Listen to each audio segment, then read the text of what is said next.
Happy Friday, everyone. On today's show, we're going to take a look at the tenure of Gary Bettman as NHL Commissioner and ask if it's time for him to retire. All that and more on today's Locked On NHL. You're Locked On NHL, your daily podcast on the National Hockey League. Part of the Locked On Podcast Network, your team every day.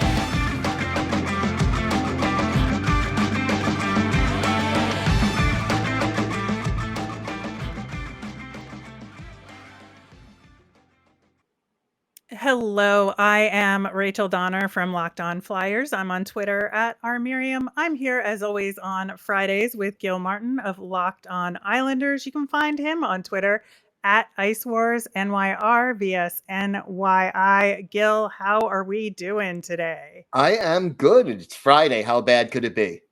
Exactly.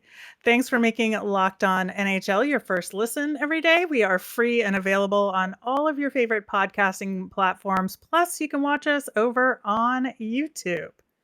So on today's show, we are going to talk about the Gary Bettman era. We're going to start with the highs and lows. And I think probably the thing that is the biggest part of his legacy is expansion, and specifically like the southern warm weather expansion. Yeah, that really set him apart in a lot of ways from his predecessors, and it gave the league a new direction. I guess the results depends who you ask. I think they've been kind of mixed. That is true. So there were a couple of teams already set to go when he took over in 1993, lo these many years ago. But during his tenure, he set up expansion to Nashville, Atlanta, Minnesota again, after having relocated the North Stars to Dallas, Columbus, Winnipeg, again, after the relocation of the original Jets to Arizona. But I think the sort of crowning achievement of his expansion, interestingly, weren't exactly in the South. I mean, Vegas is a warm weather team for sure, but I think the Vegas Golden Knights and Seattle Kraken are kind of the cherry on top of his expansion Sunday. Yeah, when you think about how many more teams there are in the league now than when he took over, and I will say this, most of the teams have been more successful than not. But, you think about the Atlanta Thrashers, they, are second time the NHL has failed to take root in Atlanta. And I always think it should be a place that should have successful hockey. It should. It should. And yet both of those Atlanta teams never won a playoff series. And I think that may have something to do with the lack of everything sort of taking root.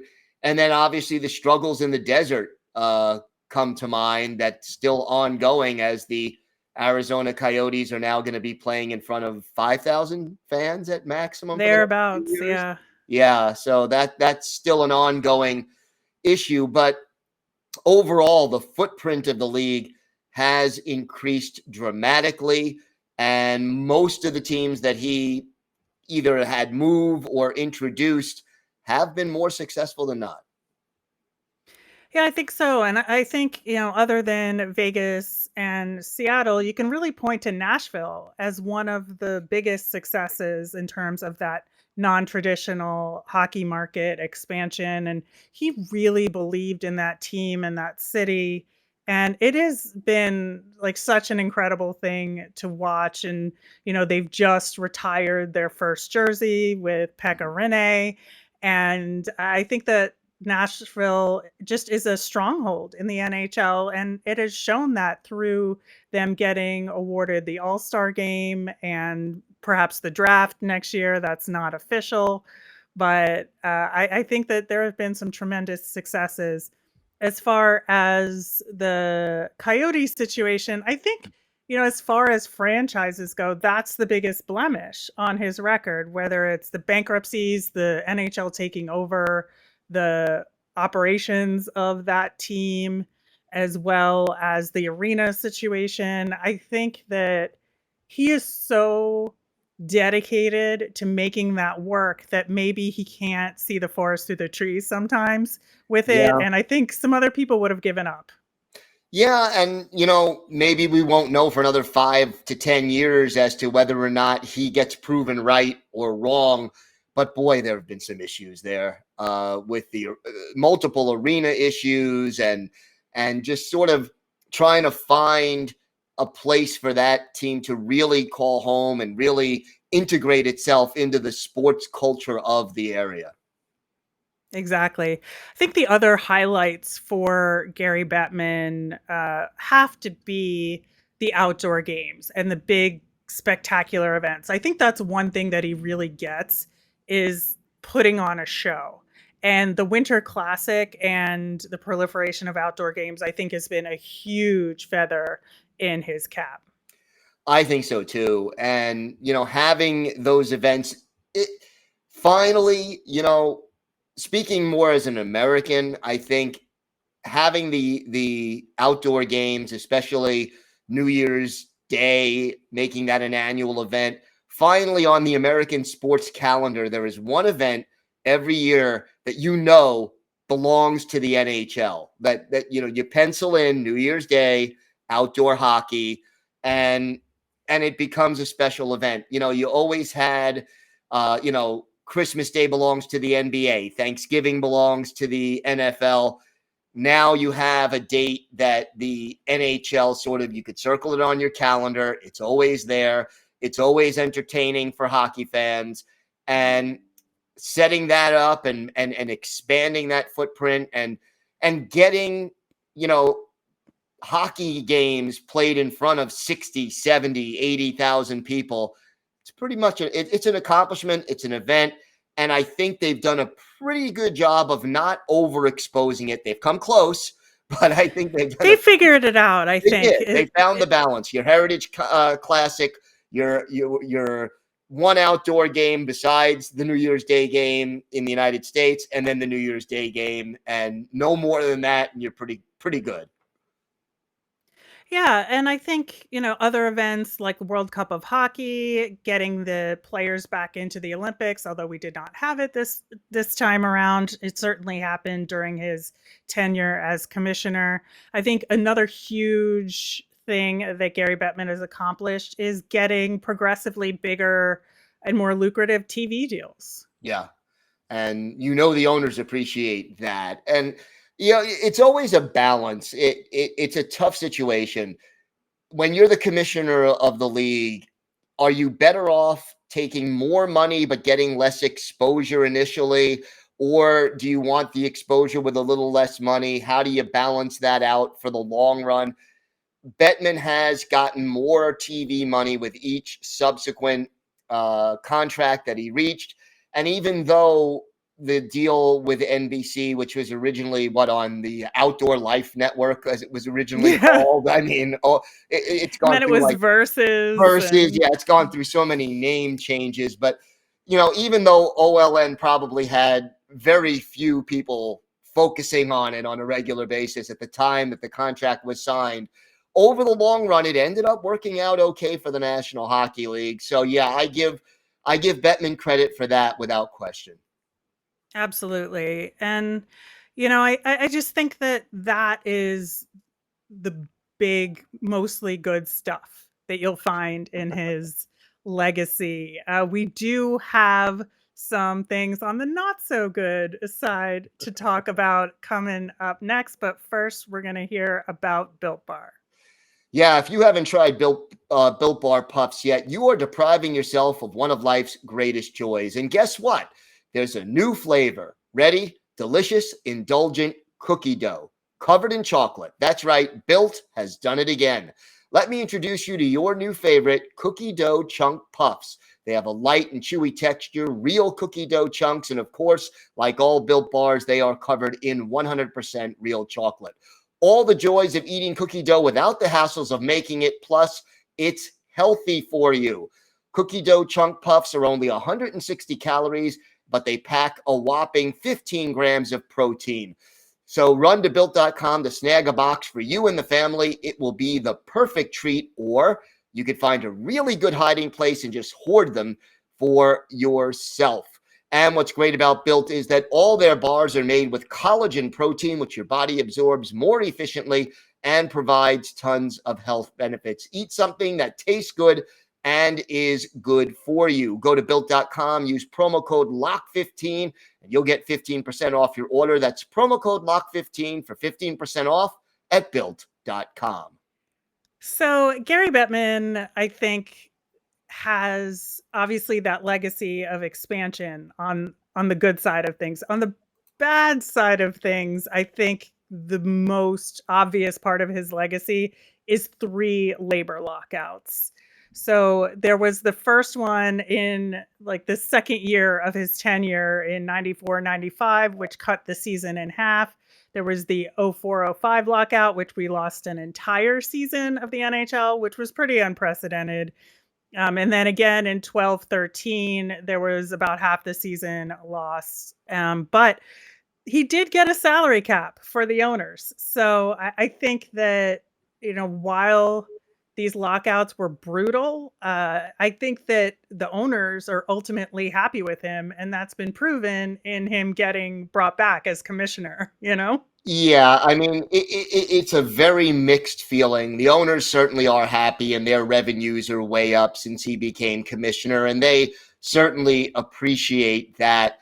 And I think fans don't appreciate lockouts. Obviously, that takes away hockey, and we all go through hockey withdrawal and miss the game, and it just isn't the same without the highest level of hockey in the world. But I think as sort of a backdoor accomplishment, the bringing of the salary cap to the NHL was something that benefited the league in the long run, in the sense that you have a lot more competitive balance now than you did, let's say, in the 70s and 80s when I first started watching hockey.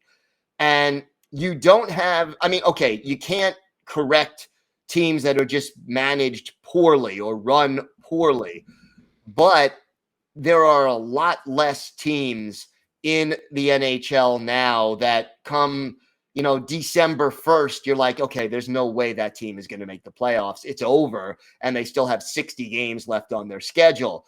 Maybe there's one team that happens to per year at most, whereas you go back to the 70s and 80s, the Colorado Rockies, the California Golden Seals, the Devils for a while, although, they were the Colorado Rockies, but there were the Quebec Nordique at times. They were just teams that you knew before the season started, there was just no way, and they were going to lose games 7-0 and 8-1. There's a lot less of that now as a result of the salary cap, the minimum salary, and you don't have situations where, I remember before the cap where the Rangers and the Red Wings would be spending 10 times more money than some of the smaller market teams. You don't have that happening either, but boy, those lockouts were painful. Boy, they were, it was just a scorched earth policy to win the war. Yeah. It worked, but boy, it left a bad taste in everybody's mouth.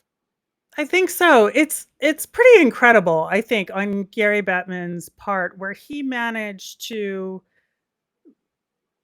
instill ire in everybody. Like, everybody hated him during those lockouts. And yet he was able to successfully paint a picture of the players as spoiled millionaires who were asking for too much. And he got pretty much what the owners wanted. And so you do have to give him credit for that, even though the way he went about it was pretty awful. Yeah, exactly. You don't like the method, but the results, I think the fact that he's still there after all these years speaks for itself. The owners who employ him are very happy with the results that he's gotten them. Now, part of the other thing is that there are a lot of Canadians who don't like the way he has de-emphasized Canada, moved teams out of Canada, not put a team back in Quebec City, which still does want a team. And I think it rubbed a lot of Canadians the wrong way, as in, hey, this is our game. We created this game. We founded this league. This is tradition, and yet why won't you put teams back in Canada? Yeah, I do think he has done a lot for the teams that are there in terms of rev share help over the years. That was part of what came out of the second of the three lockouts. And I do think that, especially more recently with the Heritage Classic and like Yes. having the draft in Montreal, I do think that he's trying to support the Canadian teams a little bit better, but I do still think that there's something missing there, especially in terms of exposure in the broadcasts of Americans to the Canadian teams as much. Like in the highlight games, the weekly spotlight games, they need to get more Canadian teams in front of American eyes. Yeah, I think they really do need to do that, but it's sort of a delicate balancing act because Mhm. your ratings are not going to be as high if the majority of the fan base is out of the country. So That is true. if you're showing New York against Chicago, you have a lot more fans in those two cities watching. If you're showing Chicago against Calgary, there aren't as many Flames fans in the United States. There's no base there where you have, a few 100,000 or a few million people in the United States who avidly, closely say, yeah, the Calgary Flames are my favorite team. But then you get one of those chicken and egg things. Do you not have a lot of Flames fans because you never show the Flames on TV in the United States? Or do you not show them on TV in the United States because you don't think there's a lot of fans there to start with? It's almost like at some point you have to make that investment to grow the game. And he's been a little reluctant in some ways to do it. It is the Connor McDavid dilemma. There's also been, I think, a lot of other issues, and they've compounded so much recently that really show that he's, I think, a little out of touch on some things, and he's just towing the owner party line and being the businessman lawyer guy that shows some insensitivity. And that's on the issues of concussions and CTE. It's on racism in hockey. It's what happened with Kyle Beach and sexual assault discussions. It's, lip service to the hockey is for everyone marketing plan that they have changed over the years in maybe a not so clear way. I think even in something as simple as the John Scott All-Star game situation where he just like could not read the room on Right. what was happening there and why. And so I do think that as he's gotten older, he's gotten a little more out of touch. And I do think that he's handled some of these things pretty poorly. I think that's true. But I think, again, to put it in context, that is sort of part of a larger cultural war that's going on, for lack of a better way to put it, in North America right now and around the world right now. I think he has handled a lot of these situations poorly as far as sort of what some people have described as a toxic culture in the sport that I think needs to be addressed in a more constructive way. But again, you're sort of again trying to walk that line between not alienating the fans you have and yet trying to include more people and bring them in. And it seems like, especially the way this country is so polarized right now, it's very hard to do both. There are ways to do it, but it's a very fine line that he has to walk. I agree with you. He could do these things a lot better, but in the long run, I think I think it'll be his successor who probably ends up taking it to the next level in those areas.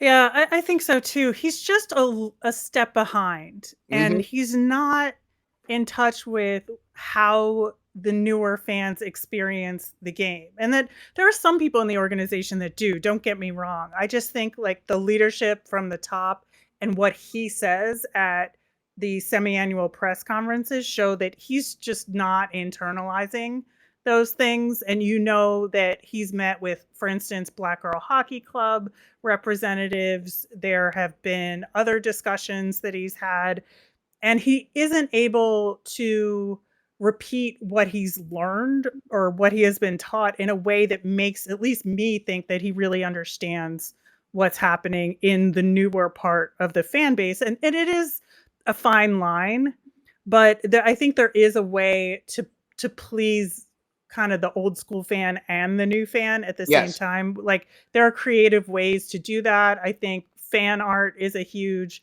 portion of things that aren't taken into account the way it should. And there's just so many things that they could be doing that they're not. And I think Gary Bettman kind of sets the tone for that, and that's where I think he's missed the mark.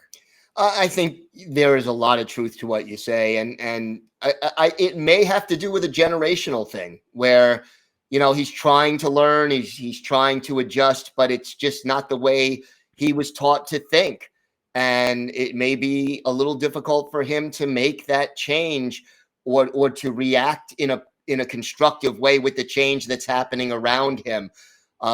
We'll see if for the remainder of his tenure he's able to adapt and grow. I'm not saying that's impossible, but I definitely do need to see more. And we are going to talk about a potential end to the Gary Bettman era and what we would like to see in the next commissioner coming up next. All right, Gil. So we do know that Gary Bettman is at least under contract for, I think, another 5 years coming up that just got renewed. It doesn't mean he's going to work all 5 of those years. He is about 70 years old.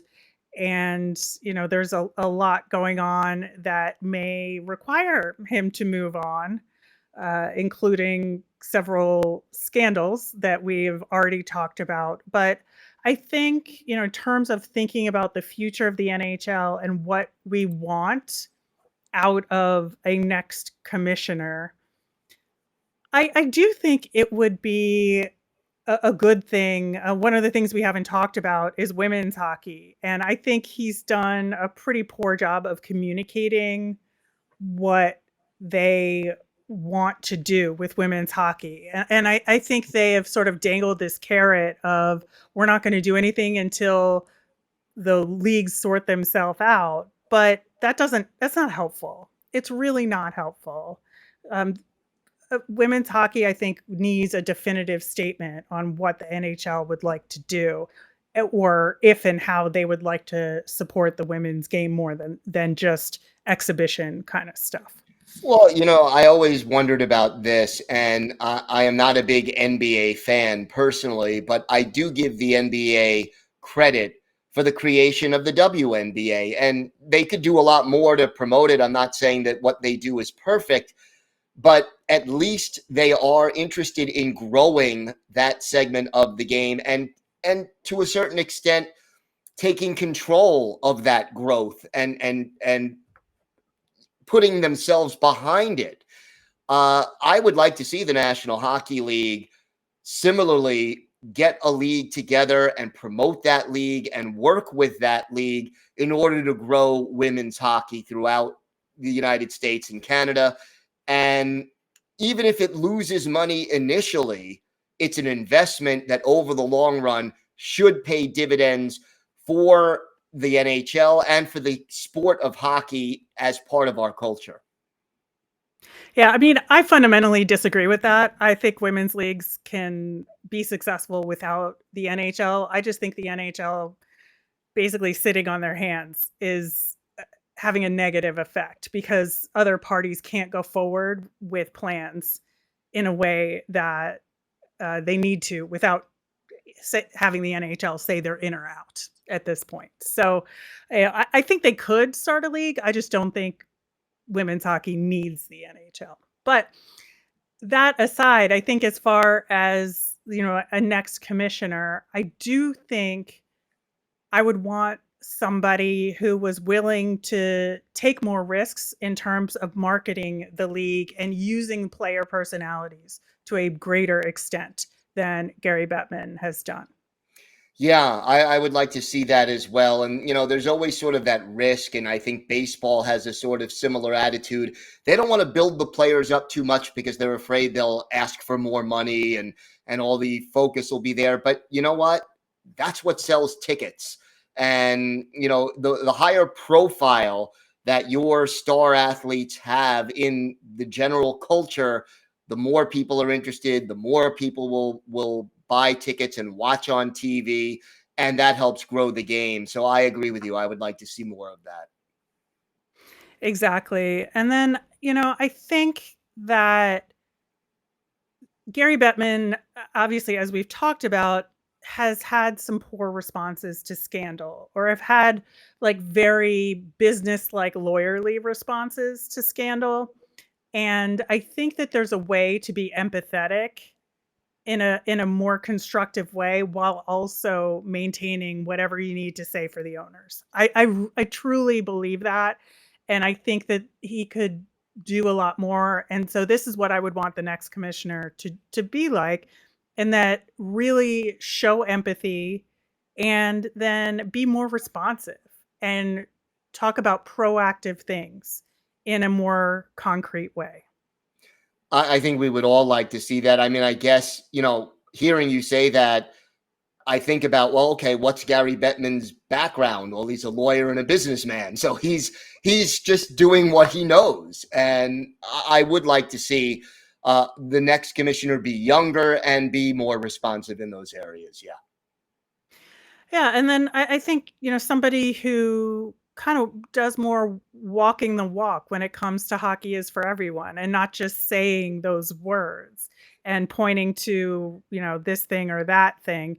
You really have to look at it as a comprehensive program in terms of growing the game in marginalized communities, in doing things to make marginalized communities feel more welcome at the game. And again, I understand there's a delicate balance here with not wanting to alienate old school fans. But I just don't think that welcoming new fans, new kinds of fans, new expression of fans is something that you can avoid or that you should avoid. You should open your arms to these things.